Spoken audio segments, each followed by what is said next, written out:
What's shaking, guys? MagicActivatr here, back at it again, and today, we are here for episode number 1 of our brand new Pokemon Soul Silver Randomized Nuzlocke, and whew, I couldn't be more excited about this series because I have been wanting to play through the Johto region again for quite some time, and to be perfectly honest with you, I was having a really tough time trying to come up with what series we were going to do with Pokemon Moon wrapping up and that whole series kind of coming to an end.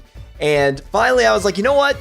I've been wanting to play through Johto again, and it's honestly been a while since I've done a randomized Nuzlocke. So I said, you know what? Let's do it. And I threw together some graphics, and here we are getting ready to start this brand new series. So if you are hyped for this series, be sure to show your support by hitting that like button down below for us. Give it your magic touch as always, because your support is greatly appreciated. But with that being said, I'm gonna go ahead and hit start and kick things off. But before we get into the game, I wanna start off with a quick introduction, because I like to do that on the first episode of a new series, just in case there's any new faces stopping by. And if you are new here, I wanna start off by saying, welcome. I am MagicActivatr, but you can call me Magic. And I like to do Pokemon and Nintendo related content here on the channel, but the primary focus is Pokemon.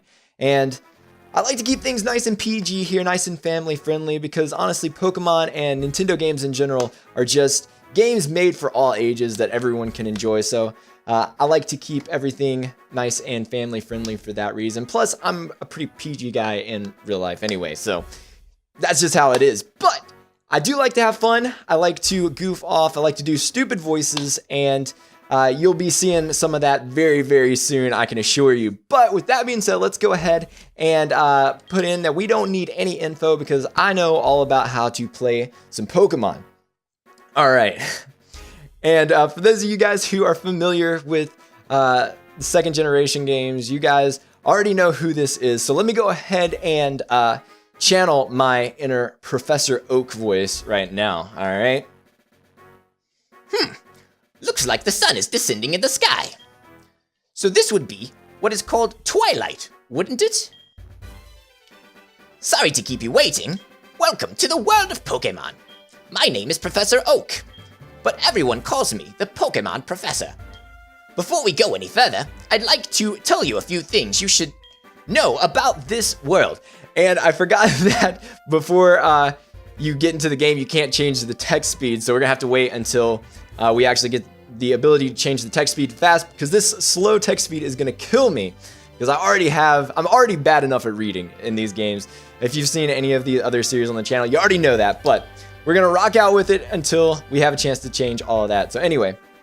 This world is widely inhabited by creatures known as Pokemon. We got that Meryl there, nice and happy, hopping around. Look at him go. We humans live alongside Pokemon as friends. At times, we play together, and at other times, we work together. Some people use their Pokemon to battle and develop closer bonds with them. Alright. Now, why don't you tell me a little bit about yourself? Are you a boy or are you a girl? Won't you please tell me? Alright, well apparently Professor Oak missed my whole introduction on who I am earlier, so we're gonna go ahead and tell him, first of all, that I am in fact a boy, if you didn't figure that out by watching already. But let's go ahead and tell him, yes, we are indeed a boy, and we're gonna go ahead and put in the name here, and the name, as you already know, is Magic. So let's go ahead and type that in really quickly. Whoop, there we go, that's a little bit better. Your name is Magic. Yes, it is. All right. Magic, are you ready? Your very own tale of grand adventure is about to unfold. Fun experiences, difficult experiences. There's so much waiting for you. Dreams, adventures, let's go to the world of Pokemon. I'll see you later. You got a little British there right there at the end. Anyway, here we are, man, back in the room.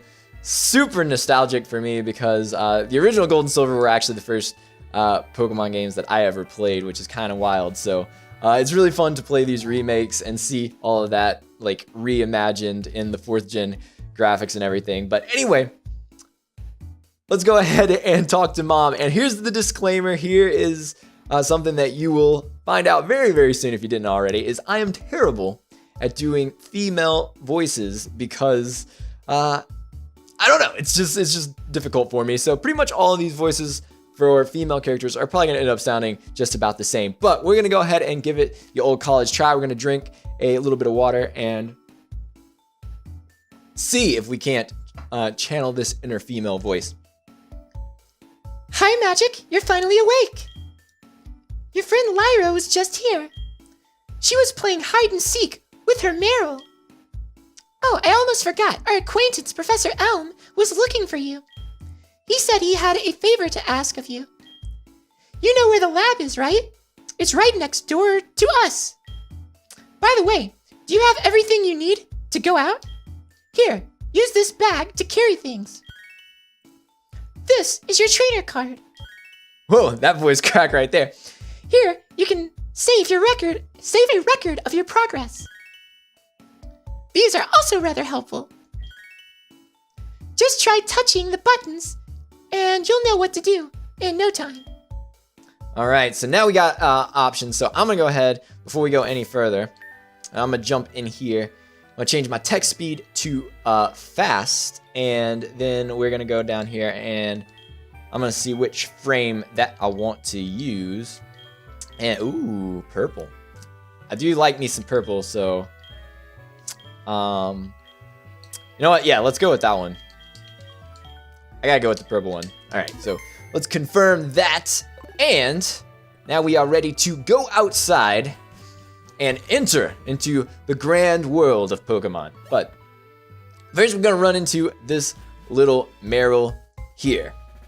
And by the way, this is going to be a Choose My Starter episode. So you guys are actually going to get to choose which starter that we get. So definitely be sure to watch through until we get to the starter options that you guys can help me decide which starter we're gonna be using for this series. But let's go ahead and talk to this fellow here. So this is the famous Elm Pokemon Lab. What are you staring at? All right. So that is indeed our rival, who is going to be kind of an important character throughout the rest of this game. So we'll be seeing a lot more of him, I'm sure. But anyway, here we are, Professor Elm's lab, and I gotta come up with a good Professor Elm voice. I don't know about anyone else, but to me, Professor Elm really seems like he's probably one of the nerdiest of the professors from Pokemon games. At least from like artwork and stuff that I've seen of him. He just kind of has that like I don't know, I feel like he's kind of like spastic and a little bit clumsy and stuff. So let's give him a good voice here. Well, hi, Magic. I've been waiting for you. Do you know anything about my research? As you know, Pokemon are carried in Pokeballs these days. But before the Pokeball was invented, people used to walk with Pokemon. Just like your friend Lyra does. Pokeballs are great because you can carry many Pokemon.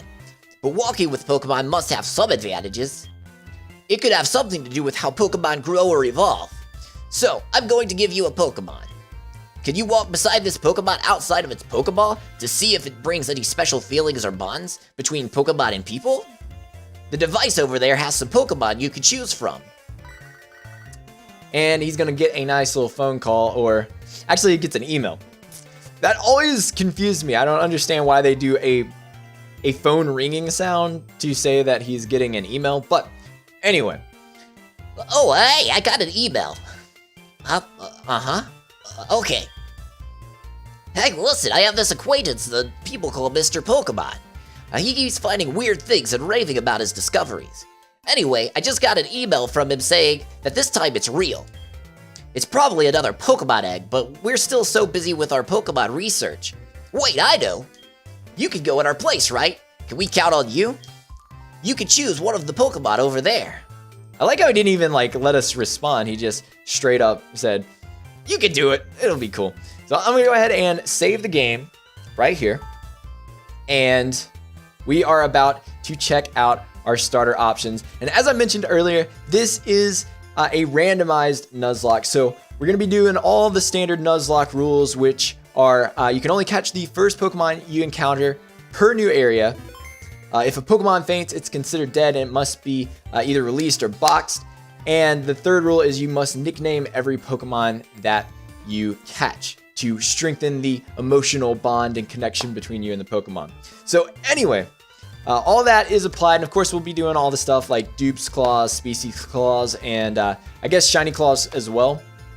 But as I mentioned too, this is a randomizer, so the starters, wild Pokemon, trainers, TMs, items, all of that has been randomized. So this is not going to be the same Johto that I am used to playing, which is going to be pretty crazy. And on top of that, just to add a little bit more challenge to the game, I went ahead and used this fairly new feature that has been added to the Universal Pokemon Randomizer, which allows you to increase the level of trainers Pokemon in battle. So like essentially what happens is I increased the percentage of Pokemon levels by 15%. So whatever level Pokemon the trainer normally has, that's going to be increased by 15%. So starting off, it's only going to be like small amounts. So like a level 5 will be bumped up to level 6 and stuff like that. But as you progress further through the game, the increase in levels starts to kind of get bigger and bigger as you go. So this is probably going to be kind of wild, especially since I am planning to try and do both Johto and Kanto in this game, because I do want to try and play through the entire thing, unless we get blown back. So I'm going to say that by the time we get to the end of the game, the levels are going to be absolutely ridiculous. So who knows, we may get totally blown back. But anyway, it is time now, the moment of truth, for us to see what our starter options are. And I am both super excited right now and incredibly nervous, because we could get some straight power or we could get some straight hot garbage. So anyway, and remember, it is up to you guys. It is up to you guys which of these starters we choose. So drum roll, please. Moment of truth. Oh boy. Touch a Pokeball and see what Pokemon is inside. Okay. So our first choice is a Blossom. I'm actually not too mad about that. Blossom's actually, I actually like Blossom. Blossom's pretty cool. I don't really see Blossom used that much. I know it's not maybe the strongest Pokemon in the world, but it's pretty good. The only problem with Blossom though is probably the fact that it is a stone evolution. So I don't know if it's gonna really get too much by level up. That could potentially be an issue there, but otherwise Blossom's not bad. And I mean, there's probably TMs and stuff that we can teach it to power it up, just depending on what it can learn. Not 100% sure, but it may learn a few moves by level up, but usually stone Pokemon don't evolve. But like I said, I'm not really mad about that. I wouldn't mind using a Blossom, I don't think. Anyway, the next option is a Togepi. So that's not super great. I mean, don't get me wrong, Togekiss is actually really, really good. But I don't know, to me, just like you normally get Togepi in this game from an egg pretty early on. So it's not, I don't know, it just doesn't feel super special to have a Togepi. And not to mention, you need a shiny stone to evolve Togetic into Togekiss. So, I mean, I think normally you don't get the shiny stone until you get to Kanto in this game, or until you beat the Elite Four in this game, if I'm not mistaken. But since it's randomized, we could potentially find one earlier, I guess. I don't know. So I'm not a huge fan of Togepi, but I mean, Togekiss is pretty good though, if we got a chance to use that. And the last Pokemon is going to be Yo! Dude, Milotic. Dude, Milotic is legit one of my favorite water types. Yo, I am definitely not mad about that. Milotic is super awesome. Not to mention, for those of you guys who followed the IBL for Season 1, a proud member of the Memphis Grizzlies. Oh my goodness, dude. I would not even be mad about Milotic. That would actually be insane. Nice and Bellerive. Oh man. And that would be like super good bulk as well, because Milotic isn't necessarily the most powerful Pokemon, but its bulk is absolutely insane. So that would actually be really, really good. But anyway, doesn't matter what I want because the choice is up to you guys. We have the choices again of Blossom, Togepi, and Milotic. I probably gave a little bit of indication about which one I would rather have, but ultimately the choice is up to you guys. So I'm not going to try and sway you guys to vote any certain way. It's legitimately which one you guys most want to see us use in this series. So anyway, go ahead and vote in the comment section below whether you want us to use Blossom, Milotic, or Togepi, and whichever one gets the most votes is going to be our winner and our starter for this series. But I guess with that being said, I'm going to go ahead and make like an Abra and get out of here. So thank you so much for your support and thank you for checking out the video. But I am out. So have a good day, stay cool, and we will catch you next time.